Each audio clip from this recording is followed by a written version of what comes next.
ಆನೇಕಲ್ ತಾಲೂಕಿನ ಚಂದಾಪುರ ಪುರಸಭೆ ವ್ಯಾಪ್ತಿಯ ಸೂರ್ಯನಗರ ಮೊದಲನೇ ಹಂತದಲ್ಲಿ ಜೈ ಭೀಮ್ ಐಕ್ಯತಾ ವೇದಿಕೆ ಮತ್ತು ಸಮತಾ ಸೈನಿಕ ದಳದ ಸಹಯೋಗದಲ್ಲಿ 208ನೇ ಭೀಮಾ ಕೋರೆಗಾಂವ್ ವಿಜಯೋತ್ಸವ ಮತ್ತು ಪಥಸಂಚಲನ ಮತ್ತು ಧ್ವಜ ವಂದನೆ ಹಾಗೂ ಬೌದ್ಧ ಧರ್ಮದ ತಿರುಳು ಎಂಬ ಪುಸ್ತಕ ಲೋಕಾರ್ಪಣೆ ಕಾರ್ಯಕ್ರಮ ಆಯೋಜಿಸಲಾಗಿತ್ತು. ಇದೇ ಸಂದರ್ಭದಲ್ಲಿ ಚಂದಾಪುರದ ಪ್ರಮುಖ ರಸ್ತೆಯಲ್ಲಿ ಸಮತಾ ಸೈನಿಕ ದಳದ ವತಿಯಿಂದ ಪಥಸಂಚಲನ ಕಾರ್ಯಕ್ರಮವನ್ನು ಏರ್ಪಡಿಸಲಾಗಿತ್ತು.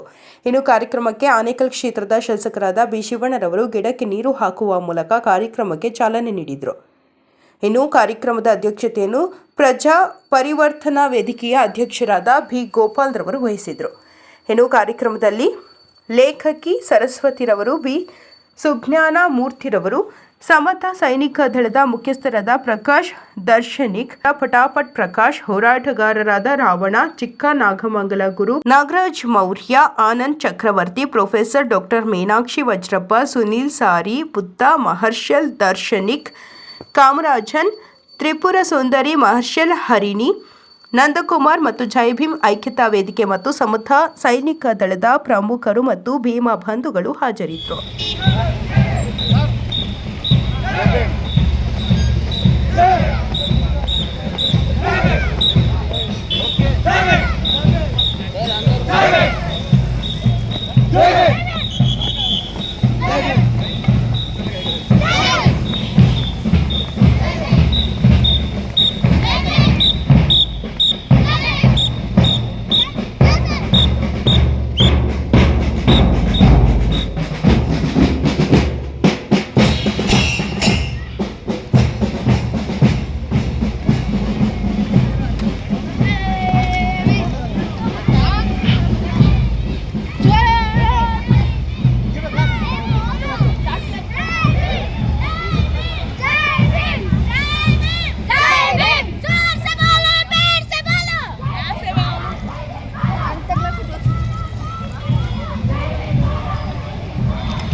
ಭಾರತದ ಸಂವಿಧಾನವು ಸಮತಾ ಸೈನಿಕ ದಳಕ್ಕೆ, ಸಮತಾ ಸೈನಿಕ ದಳಕ್ಕೆ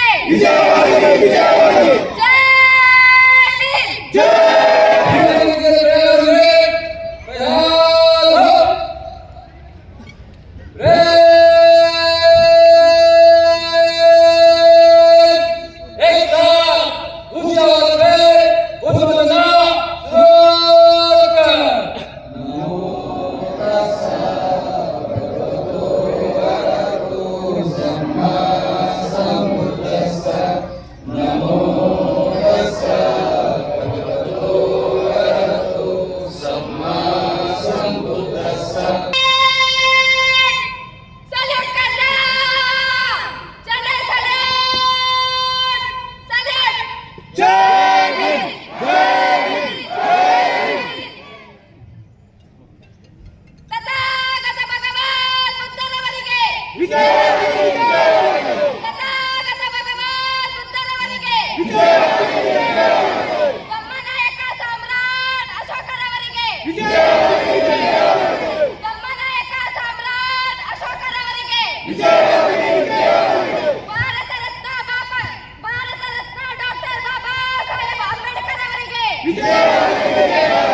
ಭಾರತ ರತ್ನ ಡಾಕ್ಟರ್ ಬಾಬಾ ಸಾಹೇಬ್ ಅಂಬೇಡ್ಕರ್ ಅವರಿಗೆ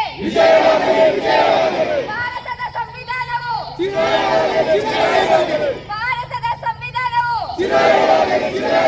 ಸಮತಾ ಸೈನಿಕ ದಳಕ್ಕೆ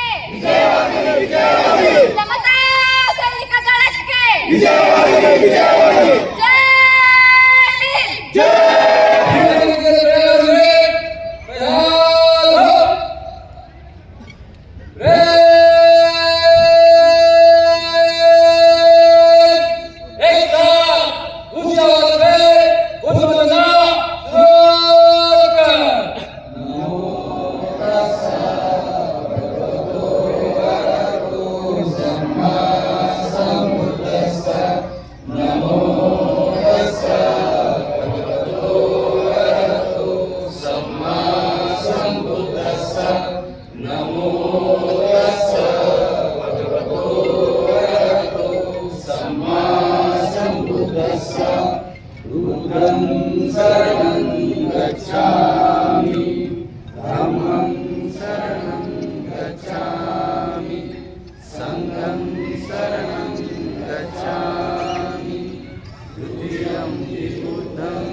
ಪರಮ ಪೂಜ್ಯ ಬಾಬಾ ಸಾಹೇಬ್ ಅಂಬೇಡ್ಕರ್ ಅವರು ಸ್ಥಾಪಿಸಿದ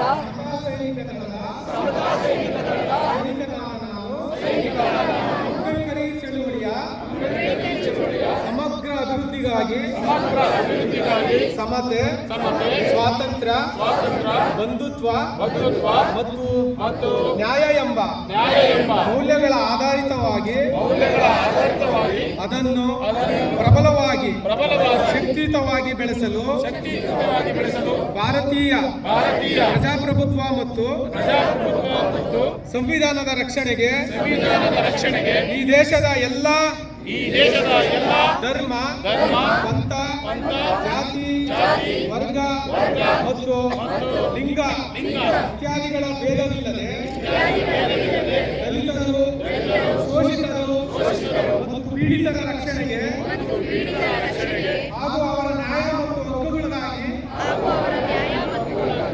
ನಡೆಯುವ ಹೋರಾಟಕ್ಕೆ ಪರಮಪೂಜ್ಯ ಬಾಬಾ ಸಾಹೇಬ್ ಅಂಬೇಡ್ಕರ್ ಅವರ ಪ್ರೇರಣೆ ಮತ್ತು ವಿಚಾರಗಳಿಗೆ ಬದ್ಧನಾಗಿ ಯಾವುದೇ ಕಷ್ಟಗಳು ಬಂದರೂ ಅಂಬೇಡ್ಕರ್ ಚಳುವಳಿಯ ನೀಲಿ ಧ್ವಜವನ್ನು ನನ್ನ ರಕ್ತದ ಕೊನೆಯ ಹನಿ ಇರುವವರೆಗೆ ನನ್ನ ಭುಜಗಳ ಮೇಲೆ ಹೊತ್ತು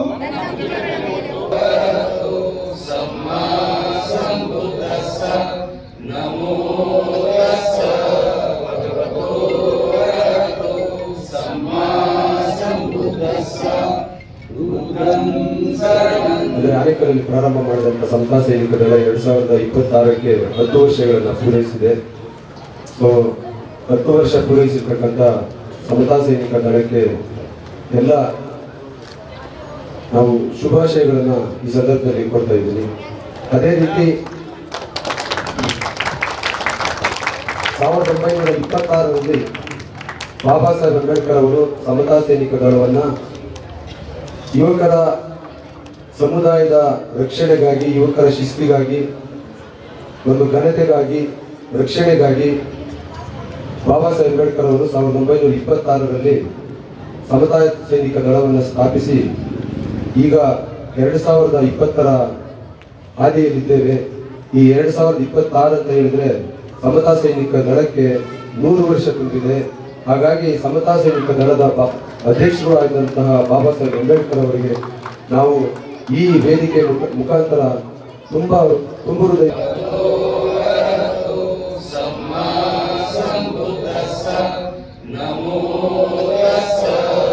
ಇವತ್ತು ನಾವೆಲ್ಲರೂ ಕೂಡ ಸೇರಿ 208ನೇ ಭೀಮಾ ಕೊರೆಗಾಂವ್ ವಿಜಯೋತ್ಸವವನ್ನು ಆಚರಿಸ್ತಾ ಇದ್ದೇವೆ. ಈ ವಿಜಯೋತ್ಸವವು ಸ್ವಾಭಿಮಾನದ ವಿಜಯೋತ್ಸವವಾಗಿದೆ. 1818ನೇ ಜನವರಿ 1ರಂದು ಮಹರ್ ಸೈನಿಕರು ಸುಮಾರು 500 ಜನ ಸೈನಿಕರು 28,000 ಮಂದಿಯನ್ನು ಸೋಲಿಸಿದಂಥ ಒಂದು ವಿಜಯೋತ್ಸವದ ದಿನ. ನಮ್ಮ ಸ್ವಾಭಿಮಾನಕ್ಕಾಗಿ ಹೋರಾಟ ನಡೆಸಿ ಜಯಗಳಿಸಿದ ಈ ದಿನ ಅತ್ಯಂತ ಪವಿತ್ರವಾದಂಥ ದಿನ. ಜನರಲ್ಲಿ ಜಾಗೃತಿಯನ್ನು ಮೂಡಿಸಲು ಇಂತಹ ಆಚರಣೆಗಳು ಅತ್ಯಂತ ಅವಶ್ಯಕವಾಗಿದೆ ಅಂತೇಳಿ ನಾನಾದರೂ ಕೂಡ ಭಾವಿಸ್ತೇನೆ. ಈ ಅಸಮಾನತೆ, ದಬ್ಬಾಳಿಕೆ, ದೌರ್ಜನ್ಯದ ವಿರುದ್ಧ ನಡೆದಂಥ ಯುದ್ಧ ಇದಾಗಿದೆ. ಡಾಕ್ಟರ್ ಬಾಬಾ ಸಾಹೇಬ್ ಅಂಬೇಡ್ಕರ್ ಅವರು ಸಂವಿಧಾನದಲ್ಲಿ ನೀಡಿರುವಂಥ ಸ್ವಾತಂತ್ರ್ಯ, ಸಮಾನತೆ, ಜಾತ್ಯತೀತ ತತ್ವಗಳಿಗೆ ಬಲ ನೀಡಿದ್ದು ಈ ಕೊರೆಗಾಂವ್ ವಿಜಯೋತ್ಸವ ಎಂದರೆ ತಪ್ಪಾಗಲಾರದು.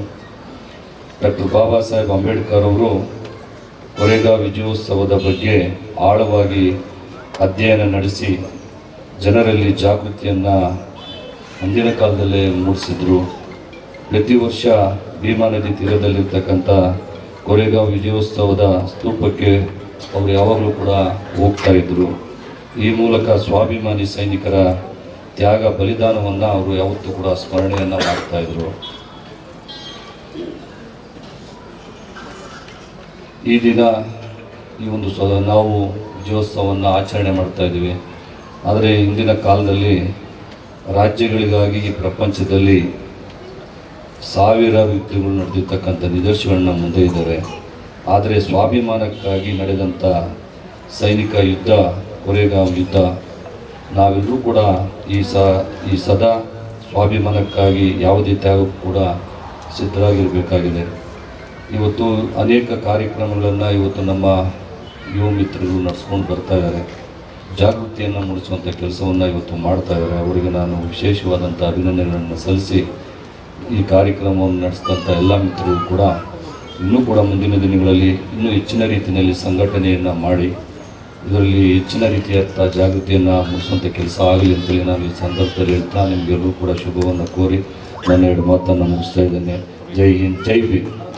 ಸಂವಿಧಾನದಲ್ಲಿ ಪೀಠಿಕೆಯ ನಂತರ ನೀವು ನೋಡಿದ್ರೆ India that is Bharat, India that is Bharat ಅಂತ ಇರುತ್ತೆ. ಈ ಒಕ್ಕೂಟ ವ್ಯವಸ್ಥೆಯಲ್ಲಿ ನಾನು ಇವತ್ತಿನ ಈ ಸಂದರ್ಭವನ್ನು ಗೋಪಾಲ್ ಸಾಹೇಬರು ಭಾಳ ಚೆನ್ನಾಗಿ ಮಾತಾಡ್ತಾರೆ ಮತ್ತು ನಿಮಗೆಲ್ಲರಿಗೂ ಗೊತ್ತಿರೋದ್ರಿಂದ ಆ ವಿಚಾರವನ್ನು ಮಾತಾಡದೆ ಬಾಬಾ ಸಾಹೇಬ್ ಅಂಬೇಡ್ಕರ್ ಅವರಿಗೆ ಈ ದೇಶವನ್ನು ಭಾರತ ಅಂತ ಯಾಕೆ ಕರಿಬೇಕಾಗಿತ್ತು ಅನ್ನೋದ್ರ ಬಗ್ಗೆ ಒಂದು ಚರ್ಚೆ ಆಗುತ್ತೆ. ಸಂವಿಧಾನದ ಚರ್ಚಾ ಸಂದರ್ಭದಲ್ಲಿ, ಕಾನ್ಸ್ಟಿಟ್ಯೂಷನಲ್ ಡಿಬೇಟಲ್ಲಿ BN ರಾವ್ ಕಲ್ಕತ್ತಾದ ಹೈಕೋರ್ಟ್ನ ನ್ಯಾಯಾಧೀಶರಾಗಿರ್ತಾರೆ. ಈ ಕರಡು ಸಮಿತಿಯನ್ನು ಕರೆಯುವಂಥ ಸಂದರ್ಭದಲ್ಲಿ ಚರ್ಚೆ ಬರುತ್ತೆ. ಭಾರತಕ್ಕೆ ಅಂದರೆ ಇಂಡಿಯಾ ದೇಶಕ್ಕೆ ಆಂಗ್ಲರಿಂದ ಸ್ವಾತಂತ್ರ್ಯ ಬಂದಾಗ ಸಂವಿಧಾನವನ್ನು ರಚನೆ ಮಾಡುವಂಥ ಸಂದರ್ಭದಲ್ಲಿ ಈ ದೇಶಕ್ಕೆ ಇಂಡಿಯಾ ಅಂತ ಹೆಸರಿಟ್ಟರೆ ಸಾಕು ಅನ್ನುವಂಥದ್ದನ್ನು ಪ್ರಸ್ತಾಪ ಆಗ್ತೈತೆ.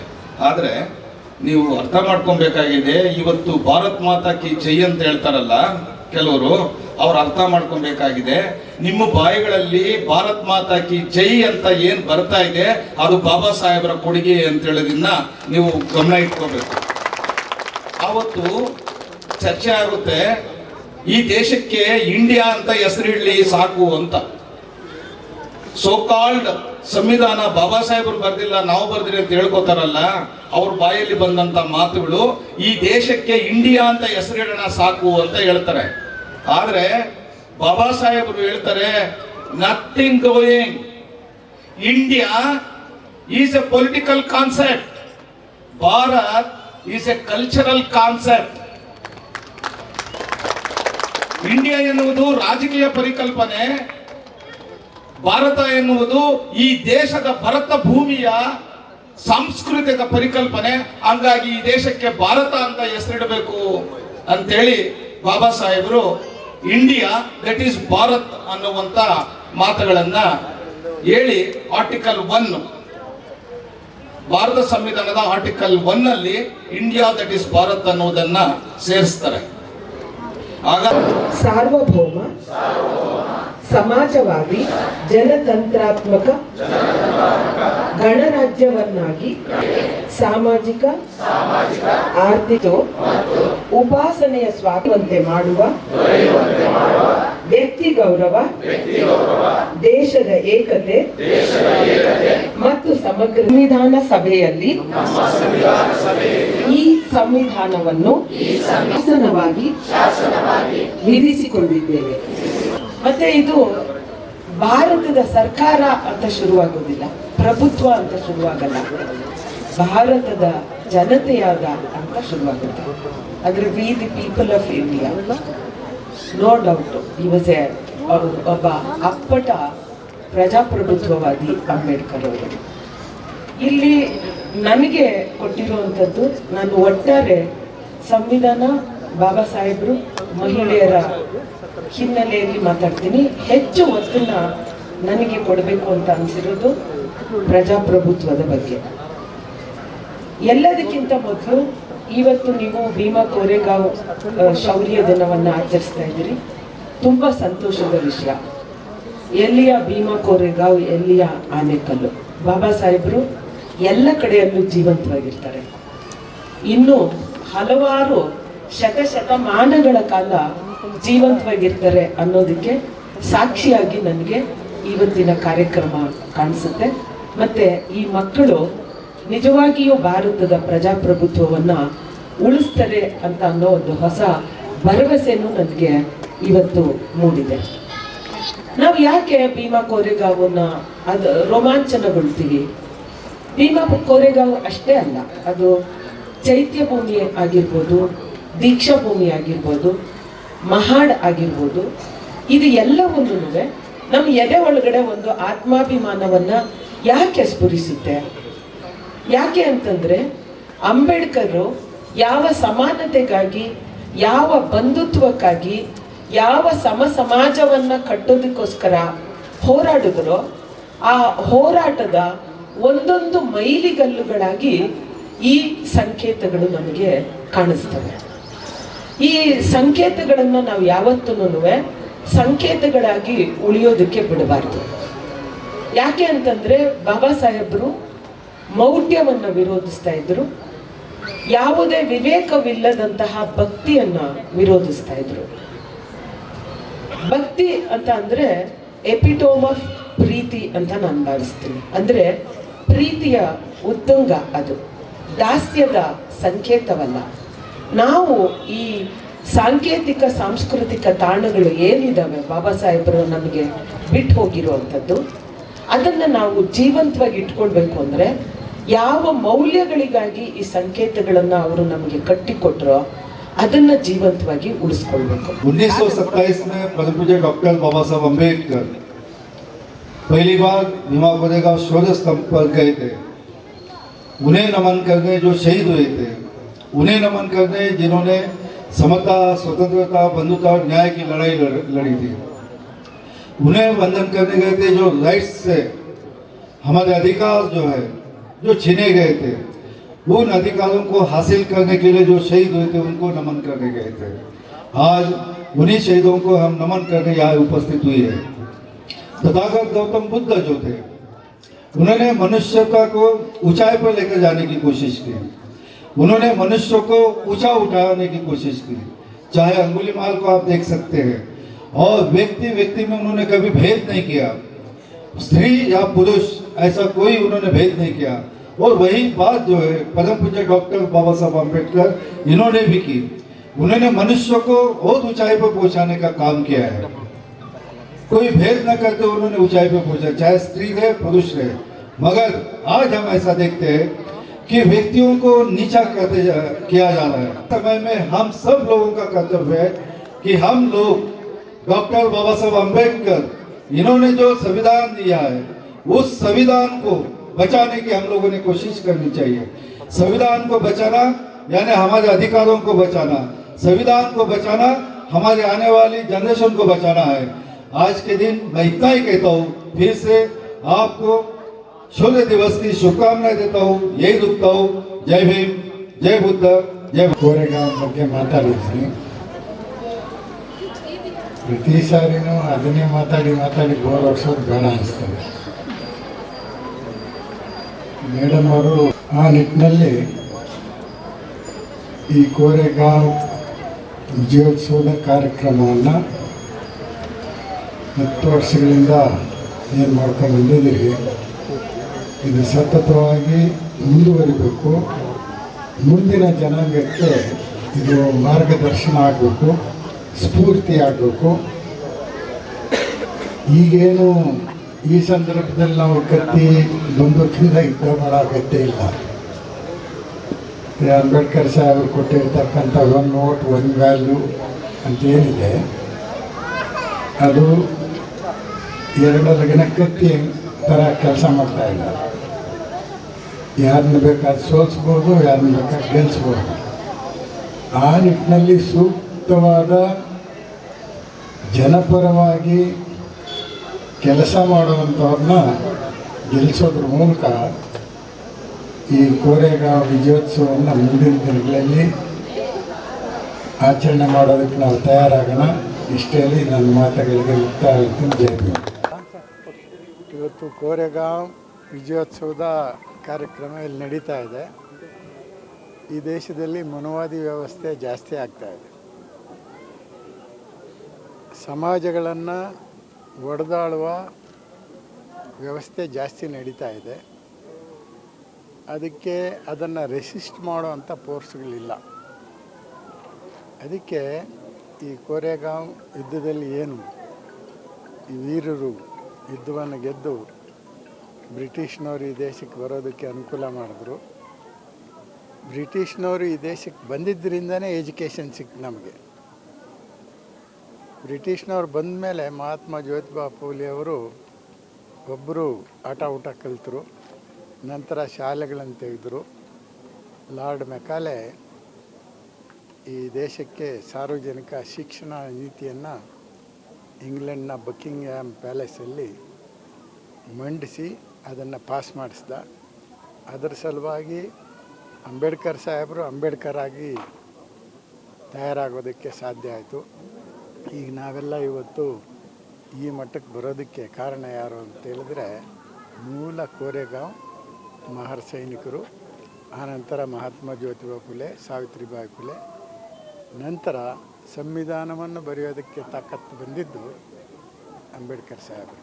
ಅದರಿಂದ ಈ SC ST OBCಗಳು ಎಲ್ಲರೂ ಕೂಡ ಈ ಕೋರೆಗಾಂವ್ ವಿಜಯೋತ್ಸವವನ್ನು ಆಚರಣೆ ಮಾಡಬೇಕು, ಪ್ರಾಕ್ಟೀಸ್ ಮಾಡಬೇಕು.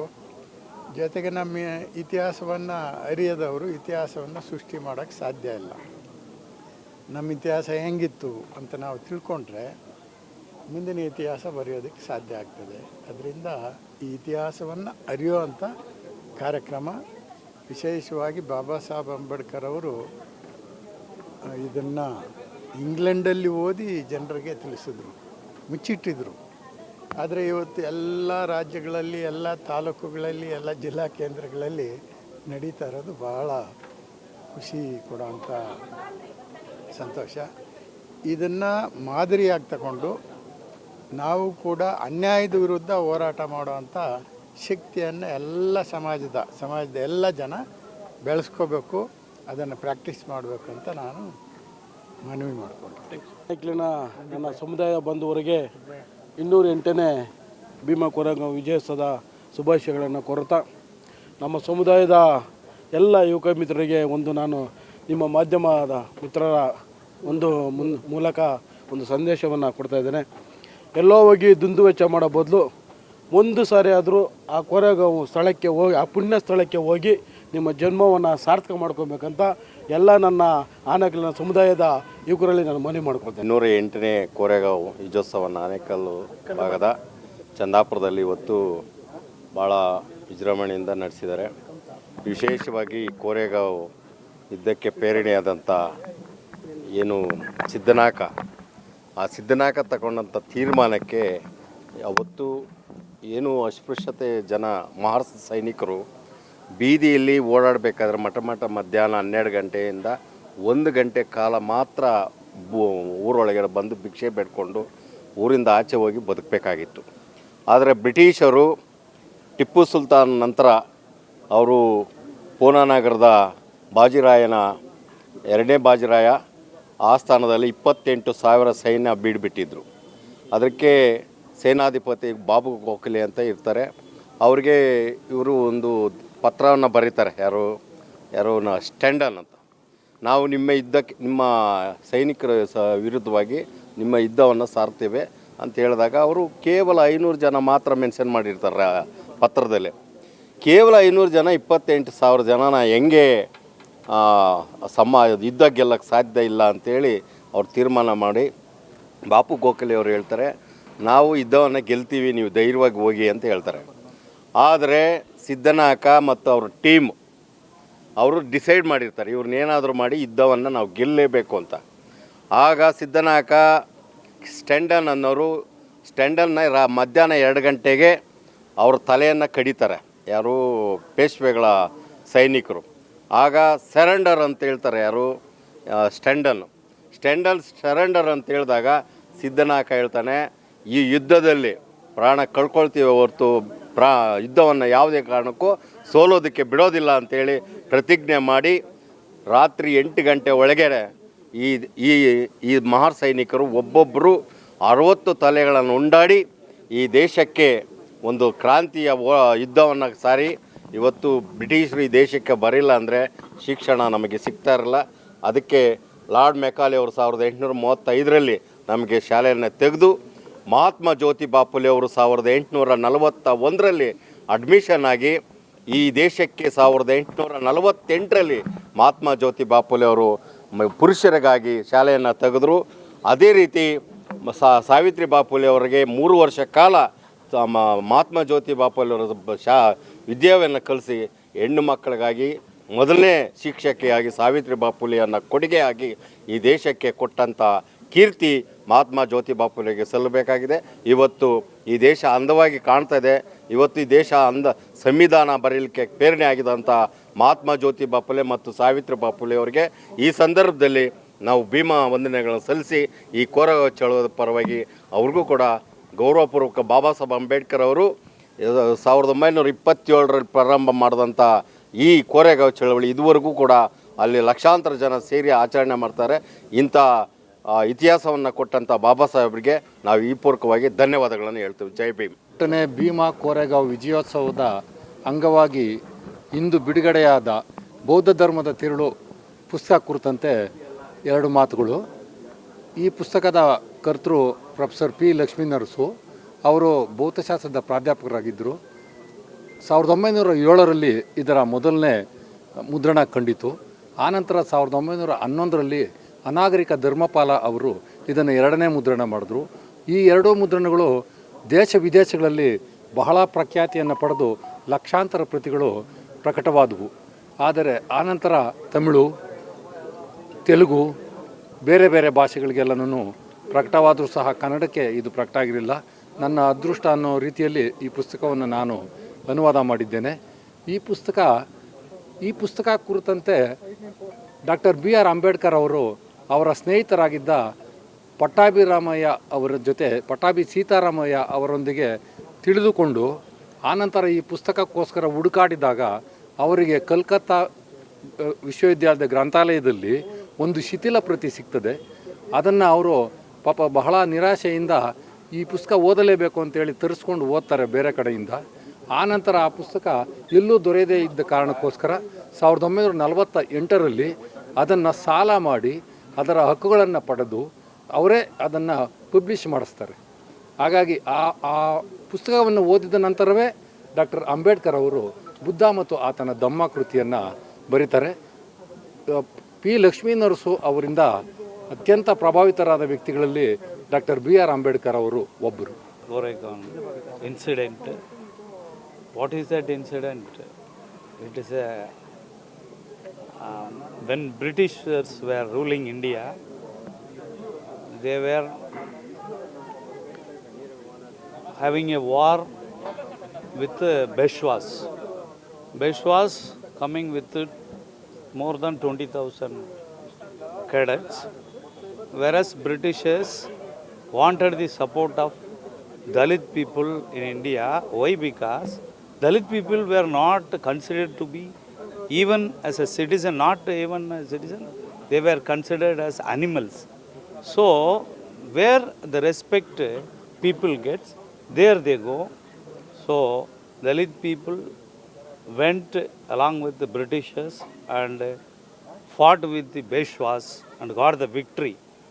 That victory in the Navina Yuga at Bhima Goregaon, celebrated by Dalit people during the recent 21st year. So even now the sadism is there. So the people conducting the memorial day were killed, and even now so many people are in jail. There is no effort taken by anybody of the government to release them. So many people are in jail in that connection.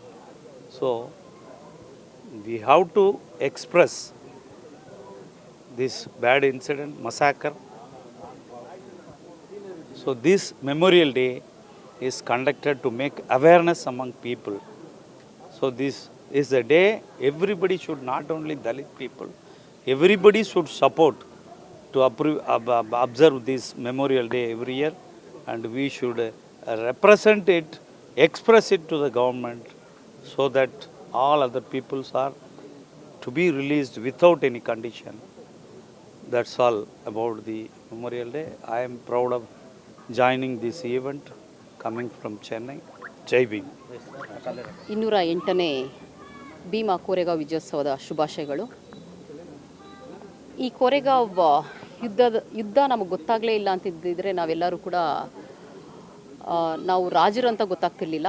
ಈ ಕೋರೆಗಾಂವ್ ಯುದ್ಧ ನಡೆದಿದೆ ಅಂತೇಳಿ ಬಾಬಾ ಸಾಹೇಬರಿಗೆ ಏನು ಫಾರಿನ್ನಲ್ಲಿ ಕುತ್ಕೊಂಡು ಓದ್ತಿದ್ದಾಗ ಒಂದು ಗ್ರಂಥಾಲಯದಲ್ಲಿ ಸಿಕ್ಕಿದಂಥ ಬುಕ್ಕಿಂದ ಗೊತ್ತಾಯಿತು ನಮ್ಮ ದೇಶದಲ್ಲಿ ಈ ಯುದ್ಧ ನಡೆದಿದೆ ಅಂಥೇಳಿ. ಆಗ ಅವ್ರೇನು ಮಾಡ್ತಾರೆ ಅಂದರೆ ಪ್ರತಿ ವರ್ಷ ಕೂಡ ಕೋರೆಗಾಂವ್ ನಡೆದಂತಹ ಸ್ಥಳಕ್ಕೆ ಬಂದು ಪ್ರತಿ ವರ್ಷ ಕೂಡ ಭೇಟಿ ಕೊಡ್ತಿದ್ರು.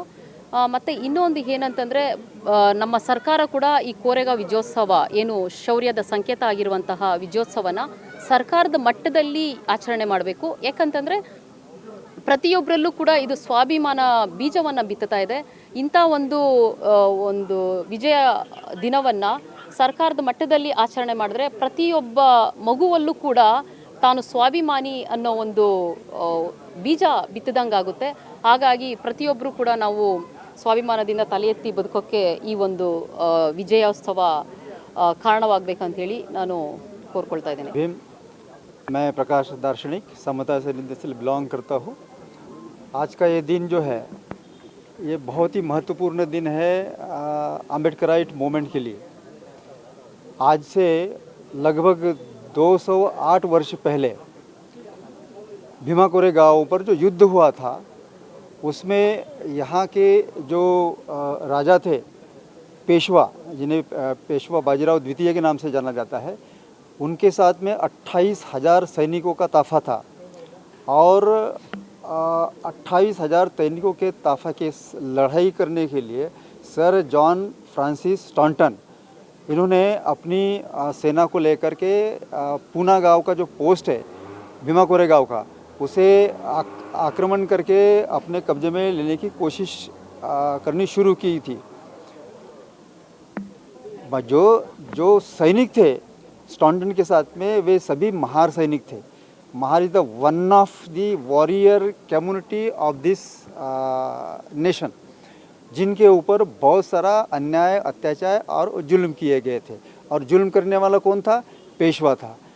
लेकिन फिर भी सरकार के अगेंस्ट में, देश के अगेंस्ट में हमें लड़ना नहीं है, इसीलिए महार सेना का सेनापति सिद्धनाग बाजीराव पेशवा के पास जाता है और कहता है हमें देश के विरुद्ध लड़ना नहीं है, हमें देश के समर्थन में लड़ना है। लेकिन अगर इस लड़ाई में पेशवा की विजय होती है तो इस देश के दलितों की हमारी स्थिति क्या होगी? बाजीराव पेशवा बहुत ही घमंडी से कहता है कि धर्मशास्त्र के मुताबिक तुम सभी दलितों को, गरीबों को हमारे बाजू में लड़ना है, और अगर नहीं भी लड़े तो इस युद्ध में हमारी विजय होगी, और विजय होने के बाद में तुम्हारे बहन भाई औरतों के सिर काट करके हम उसका फुटबॉल बना करके इस मैदान में खेलेंगे। और बाजीराव पेशवा कहता है कि तुम्हारी हिम्मत कैसे हुई है पूछने की मेरे सामने कि तुम्हारे राज्य में हमारी स्थिति कैसी होगी? मेरे नज़रों के सामने से अभी दफ़ा हो जा, नहीं तो तेरा भी यहाँ पर मैं सिर काट करके 2 टुकड़े कर दूंगा।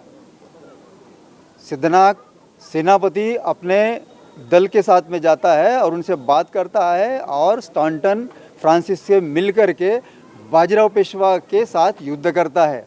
आपको जान करके ताज्जुब होगा कि जिस समय स्टॉन्टन फ्रांसिस के नेतृत्व में अंग्रेज़ों की सेना लड़ रही थी, केवल 500 soldiers were there. At the other hand there were 28,000 soldiers. It means if you will count it, एक आदमी के पीछे 56 आदमी थे।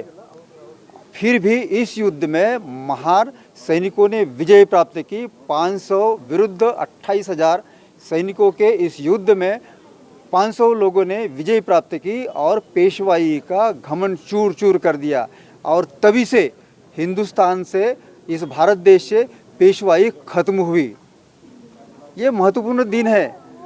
अंग्रेज अधिकारी मालकम ने इस घटना की बहुत बड़ी प्रशंसा की और ये कहा कि आपके शौर्य को इस समूचे विश्व में कोई तोड़ नहीं है। आपके इस शौर्य की गाथा को अजरामर करने के लिए मैं इस जगह पर आपके विजय की घोषणा करने के लिए एक विजय स्तंभ बनाऊंगा। भीमा कोरेगांव के उस नदी के किनारे बनाया गया जो स्तंभ है वो उन महारों के शौर्य की गाथा बयां करता है, जिस गाथा को याद करने के लिए डॉक्टर B.R. अम्बेडकर 1 जनवरी 1927 को उस स्तंभ पे जाते हैं, मानवंदना देते हैं, अपना सिर नवाते हैं और अपने सामाजिक कार्य की शुरुआत करते हैं और अपने लोगों को कहते हैं कि अपना इतिहास याद रखो। जो अपना इतिहास भूल जाता है वह कभी इतिहास निर्माण नहीं करता है। इस देश पे बौद्धों का शासन था। जब इस देश में बौद्धों का शासन था तब किसी भी बाहर के देश ने इस देश के ऊपर आक्रमण करने की हिम्मत नहीं की। बौद्ध राजाओं को गफलती के साथ में उनको मतलब नींद में रख करके उनके ऊपर आक्रमण किया गया और बौद्ध शासन को नष्ट करने के बाद में इस देश के टुकड़े हुए। आप सभी को शायद मालूम होगा कि इस देश को जम्बूद्वीप के नाम से जाना जाता था और ये जम्बूद्वीप समूचे बौद्ध राजाओं का राजा था, जिसका नाम था राजाओं का राजा सम्राट अशोक। सम्राट अशोक के वंश की परंपराओं को चलाने वाला सिद्धनाग महार था। सिद्धनाग महार ने 28,000 सेना को परास्त करके इस देश के वॉरियर्स की वो ताकत दिखा दी और ये कहा कि आप कितना भी जुल्म करोगे, कितना भी अन्याय अत्याचार करोगे, समय जब आएगा तब ये कौम आपको याद दिलाएगी। उस दिन के याद में इस दिन को मनाते हैं। आज उस दिन, उस घड़ी को 208 वर्ष पूरे हो चुके हैं। समता सैनिक दल के माध्यम से निकाला गया ये जो मार्च है वो उस वॉरियर के याद में निकाला गया मार्च। ये it is not a simple march. यहाँ पर लोगों ने मेहनत की है, लोगों को पढ़ाया, शारीरिक मेहनत करवाने की कोशिश की है और फिर उसके बाद में इतना बेहतरीन मार्च निकाला है। इट इज़ नॉट कि हमको चलना है इसलिए हम चले, ऐसा नहीं है। उन वॉरियर्स की याद में, उन वॉरियर्स को, शौर्य को बयां करने के लिए समता सैनिक दल हमेशा प्रयास करता है, जिसका ये प्रयास देश के विभिन्न शहरों में, देश के विभिन्न राज्यों में भी हो रहा है और आज इस सूर्य सिटी चंदानगर बेंगलोर में भी आयोजित किया है, जिसके आप सभी गवाह हैं। मैं समझता हूँ कि इस देश को हम सभी ने याद करना है। मैं उन तमाम शहीदों को आज नमन करता हूँ और आप सभी लोगों को आह्वान करता हूँ कि आप भी इसके संदर्भ में और अधिक जानकारी इकट्ठा करें और इस बात को देश के कोने कोने में प्रसारित करने का प्रयास करें। जय Bhim. Jai Bhim. I'm from Kerala. I am representing Samata Sainik Dal Kerala and also Kerala Dalit Pandar movement. First of all, I salute and congratulate the leaders of Samata Sainik Dal and different Ambedkarite organizations to observe this day as the Bhima Koregaon Victory Day. And the message of this Bhima Koregaon war is that we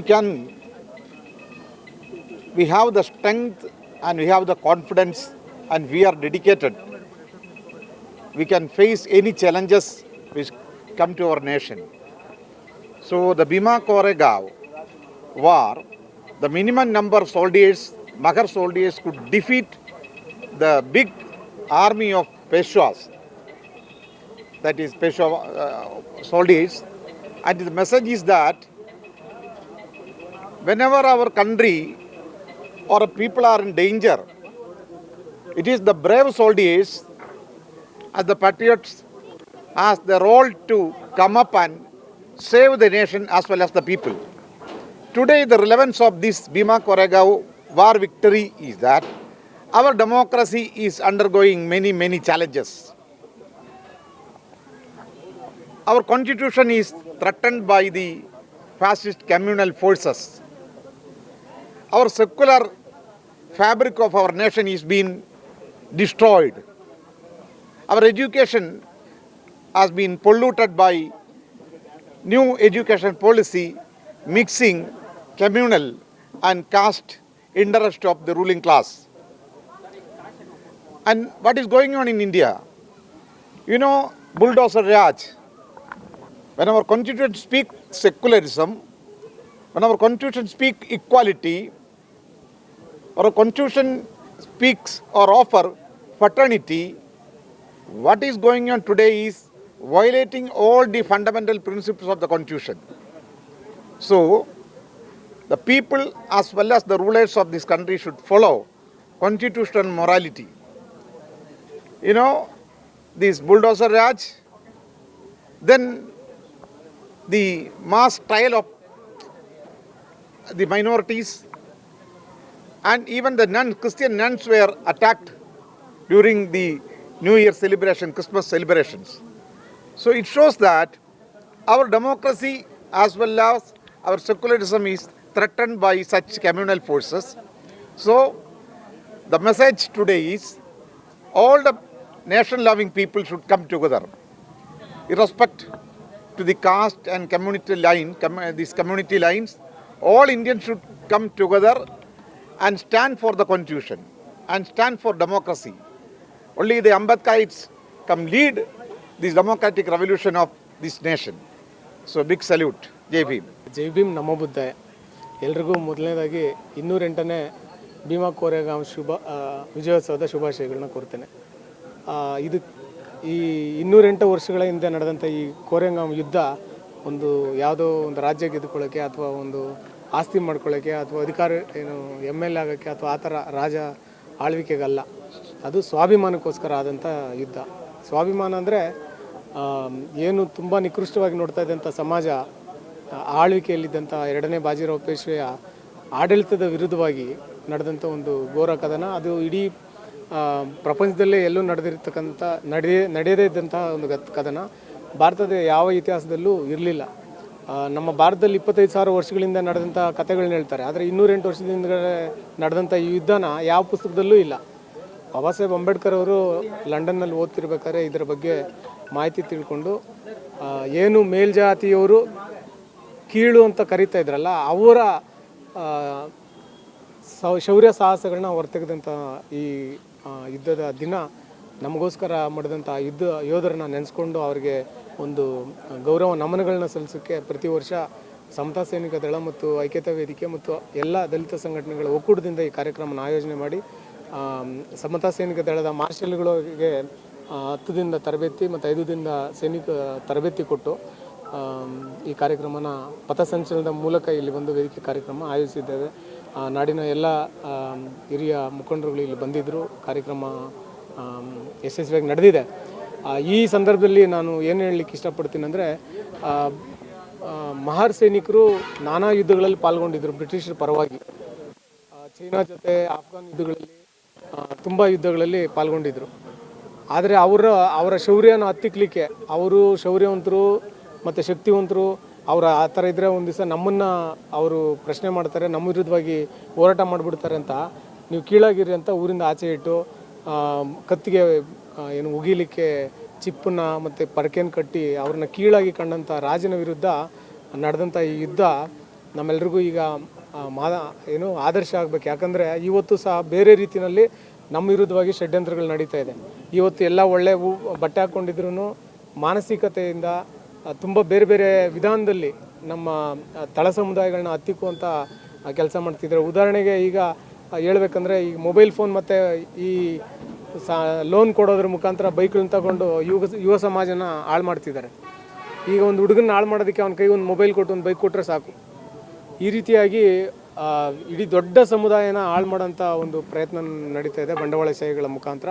ಹಾಗಾಗಿ ನಾನು ನಾಡಿನ ಎಲ್ಲ ಜನತೆಯಲ್ಲಿ ಕೇಳ್ಕೊಳ್ಳೋದೇನೆಂದರೆ, ಬಾಬಾ ಸಾಹೇಬ್ ಅಂಬೇಡ್ಕರ್ ಅವರು ಜ್ಞಾನ ಮತ್ತು ಚಾರಿತ್ರ್ಯಕ್ಕೆ ಹೆಸರಾದಂಥವ್ರು. ಅವರ ಹೆಸರು ಹೇಳುವಂಥವ್ರು. ನಾವು ಆ ದಾರಿನಲ್ಲಿ ನಡಿಬೇಕಾಗುತ್ತೆ. ನಮ್ಮ ಮಕ್ಕಳ ಚಾರಿತ್ರ್ಯನ ಉತ್ತಮಗೊಳಿಸಬೇಕು ಮತ್ತು ಅತ್ಯಂತ ಹೆಚ್ಚಿನ ಜ್ಞಾನವನ್ನು ಕೊಡೋದ್ರ ಮುಖಾಂತರ ಬಾಬಾ ಸಾಹೇಬರ ಹಾದಿಯಲ್ಲಿ ನಡೆಸಬೇಕು. ಅದಕ್ಕಾಗಿ ಸಮತಾ ಸೈನಿಕ ದಳ ಕೆಲಸ ಮಾಡುತ್ತೆ. ನೀವು ಸಹ ಸಮತಾ ಸೈನಿಕ ದಳದ ಜೊತೆ ಸೇರಿ ಮಕ್ಕಳ ಉಜ್ವಲ ಭವಿಷ್ಯವನ್ನು ರೂಪಿಸೋಣ ಅಂತ ಹೇಳ್ತಾ ಈ ಕಾರ್ಯಕ್ರಮಕ್ಕೆ ಆಗಮಿಸಿದಂಥ ಎಲ್ಲರಿಗೂ ನಾನು ಹೊಂದಿಸ್ತಾ ಈ ಮಾಧ್ಯಮದವರು ಈ ವಿಚಾರನ ಎಲ್ಲ ಕಡೆ ಪ್ರಚಾರ ಮಾಡಬೇಕಂತ ನಿಮ್ಮಲ್ಲಿ ವಿನಂತಿಸ್ತೀನಿ. ಜೈ ಭೀಮ್, ನಮೋ ಬುದ್ಧಾಯ.